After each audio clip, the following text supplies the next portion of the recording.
Praise the Lord. ஆண்டவரும் அருமை இரட்சகருமாகிய இயேசு கிறிஸ்துவின் நாமத்தில் நான் உங்களை வாழ்த்துகிறேன்.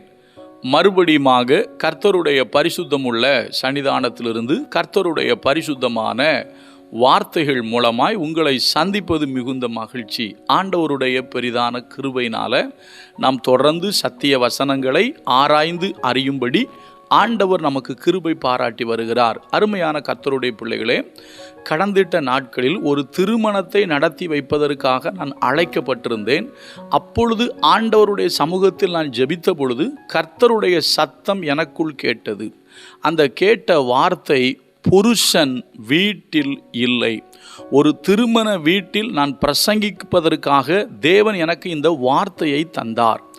இந்த வார்த்தை மற்றவர்களுக்கும் போய் சேர வேண்டும், எல்லாருக்கும் இது பிரயோஜனமாக இருக்கும் என்கிற விசுவாசத்தினாலே இந்த வார்த்தையை உங்கள் அனைவரோடும் நான் பகிர்ந்து கொள்ளுகிறேன். நன்றாய் கவனியுங்கள். செய்திக்கு தலைப்பு, புருஷன் வீட்டில் இல்லை. நம்ம எல்லாருக்கும் தெரியும் இந்த வசனம் எங்க இருக்கு?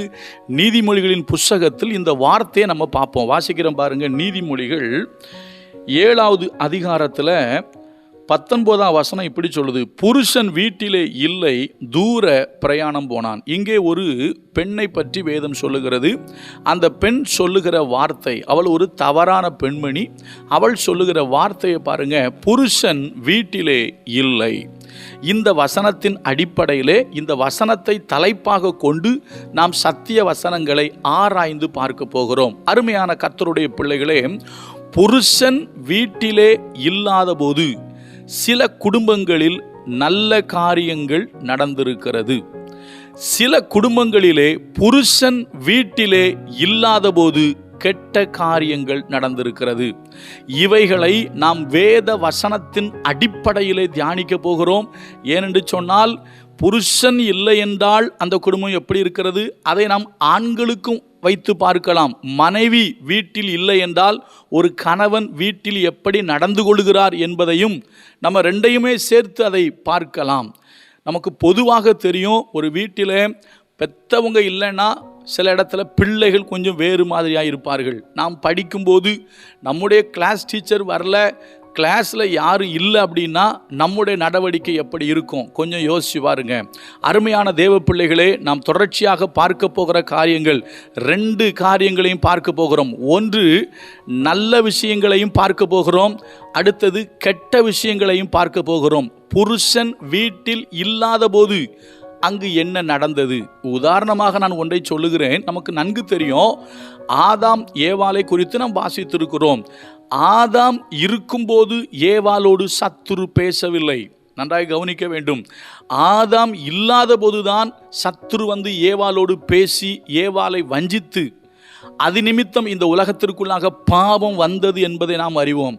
அப்பொழுது இப்படி சொல்லலாம், ஏவாளுடைய புருஷனாகிய ஆதாம் அவளோடு கூட இருக்கவில்லை.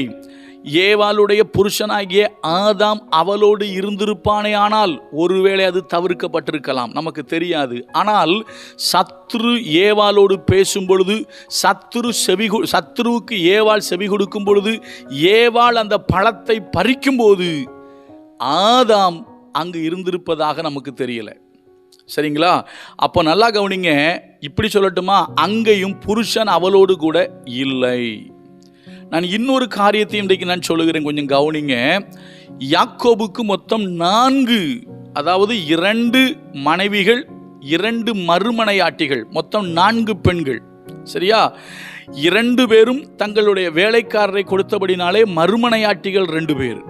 இதில் நீங்கள் பார்த்தீங்கன்னா, யாக்கோபின் குடும்பத்தில் ஒரு சம்பவம் ஒன்று நடக்கிறது. நான் வாசிக்கிறேன் பாருங்க. ஆதியாகமத்தின் புஸ்தகம் 35வது அதிகாரம், அதில் எழுதப்பட்டிருக்கிறது. ஆதியாகமம் 35:22 வாசிக்கிறேன். இஸ்ரவேல் அந்த தேசத்தில் தங்கி குடியிருக்கும் போது ரூபன் போய் தன் தகப்பனுடைய மறுமனையாட்டியாகிய பில்காலோட சயனித்தான். இதை இஸ்ரவேல் கேள்விப்பட்டான். நல்லா கவனிங்க. அப்போ இந்த சம்பவத்தில் இப்படியாக நீங்கள் புரிந்து கொள்ள வேண்டும். இப்படிப்பட்ட ஒரு அசிங்கம் அருவருப்பு நடக்கும் பொழுது புருஷன் வீட்டில் இல்லை. ஒருவேளை அவளுடைய வீட்டில் யாக்கோபு இருந்திருப்பாரே ஆனால் இந்த தவறு அங்கே நடந்திருக்காது. அப்போ அருமையான கர்த்தருடைய பிள்ளைகளே, புருஷன் வீட்டில் இல்லாத போது சில குடும்பங்களில் தவறான காரியங்கள் நடந்தது, தப்பான கிரியைகள், தப்பான காரியங்கள் நடந்தது. வேத வசனத்தின் அடிப்படையில் பார்க்க போகிறோம். மறுபடியும் சொல்லுகிறேன், ரூபன் போய் தன் தகப்பனுடைய மறுமனையாட்டினிடத்திலே தவறிழைத்தான் என்று வேதம் சொல்லுகிறது. அது நிமித்தம்தான் ரூபன் சேஷ்டபுத்திர பாகத்தை இழந்து போனான். காரணம், ஒரு அருவருப்பான தவறை அவன் செய்தான். அதுக்கு நல்லா கவனிங்க. அப்போ அவன் செய்யும் பொழுது அங்கே யார் இல்லைன்னா தகப்பன் இல்லை, அவளுக்கு புருஷனாகிய யாக்கோபு வீட்டில் இல்லை. அப்போ புருஷன் வீட்டில் இல்லாத போது சில பெண்கள் தவறான காரியங்களில் ஈடுபட்டிருக்கிறார்கள். புருஷன் வீட்டில் இல்லாத போது சில பெண்கள் நல்ல காரியங்களை செய்திருக்கிறார்கள். இவைகளை வேதத்தின் அடிப்படையிலே தியானிக்க போகிறோம். ஒரு சம்பவத்தோடு நான் இதை நிறைவு செய்கிறேன். கவனிங்க, நாளை முதல் தொடர்ந்து பார்க்க போகிறோம். கெட்ட விஷயத்தையும் பார்ப்போம், நல்ல விஷயத்தையும் பார்ப்போம். எனக்கு தெரிந்த ஒரு இடத்தில் நடந்த ஒரு நிகழ்வு. ஒரு சகோதரியை திருமணமாகி 2 குழந்தைகளோடு ஜெபிப்பதற்காக அழைத்து கொண்டு வந்தார்கள். அந்த சகோதரிக்காக ஜெபித்த பொழுது ஒரு அசுத்த ஆவி அவளை மிகவும் அலக்களித்தது. சாதாரணமாக அல்ல, மிக கொடூரமாக அவளை அலக்களித்தது. ஒரு வலு சர்ப்பத்தை போல வளைந்து நெளிந்து உருண்டு அந்த ஆவி ஆடியது. அவளுக்காக ஜெபித்த பொழுது விடுதலை கிடைக்கல. தேவ சமூகத்தில் ஜெபித்து விட்டு அவளிடத்தில் கேட்டேன், என்னம்மா அவன் வாழ்க்கை அப்படின்னு கேட்கும்போது அவள் மிகுந்த வேதனையோடு சொன்ன ஒரு காரியம், அவளுக்கு திருமணமாகி பிள்ளைகள் இருக்கிறார்கள். அருமையான தேவ பிள்ளைகளே, சகோதரிகளே, சகோதரர்களே, நன்றாய் கவனியுங்கள். அவளுக்கு திருமணமாகி பிள்ளைகள் இருக்கிறது. ஆனால் எதேச்சையாக ஒரு நாள் அவளுக்கு ஒரு ஃபோன் வந்திருக்கு. யார் என்று தெரியவில்லை. வந்த ஃபோன் தொடர்ச்சியாக இவளோடு பேச ஆரம்பித்தது. அது ஒரு ஆண். அந்த ஆண் ஃபோனில் உங்கள் வாய்ஸ் நல்லா இருக்குது, நீங்கள் என்ன பண்ணுறீங்க, ஏது பண்ணுறீங்கன்னு சொல்லி இவகிட்ட பேச, இவள் ஃபோனிலே அந்த சகோதரனோடு தவறான தொடர்பு வைத்து கொள்ள ஆரம்பித்தாள். கட்டின புருஷன் இருக்காரு, பிள்ளைங்க இருக்குது. ஆனால் என்ன தெரியுமா, இது எப்போ தெரியுமா நடக்கும்?